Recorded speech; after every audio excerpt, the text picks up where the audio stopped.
Praise the Lord. ஒரே ஒரு வசனத்தை கூட காண்பித்து கொடுக்கிறேன். எரேமியா 33வது அதிகாரம் 3வது வசனம்.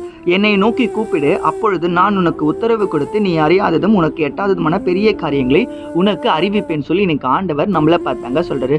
என்னை நோக்கி கூப்பிடுப்பா, நான் உனக்கு அறிவிக்கிறேன். என்ன அறிவிக்கிறேன்? உன் வாழ்க்கையை மாத்துறதுக்கு, உன் பிரச்சனையை மாத்துறதுக்கு நான் உனக்கு ஐடியா தரேன். உன் ப்ராப்ளத்தை எல்லாத்தையும் நான் சால்வ் பண்றேன். நீ என்ன பண்ணு, எனக்கு ஃபோன் பண்ணுன்னு சொல்லி இன்னைக்கு ஆண்டவர் நம்மளை பார்த்தாங்க சொல்றாரு.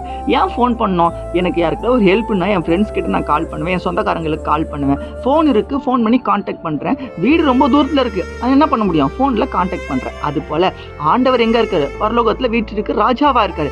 அவரை நம்ம கான்டாக்ட் பண்ணோம். எப்படிங்க கான்டாக்ட் பண்ணோம்? என்கிட்ட பைபிள் இருக்குங்க. இந்த பைபிள் வசனத்தின்படி நம்ம ஒழுங்கா பைபிள் படிச்சு பரிசுத்தமா வாழ்ந்து ஜபத்துல அவரிடத்துல நம்ம என்ன பண்ணணும்? கூப்பிடணுமா? நீங்க ஜெபிக்கிறீங்களா?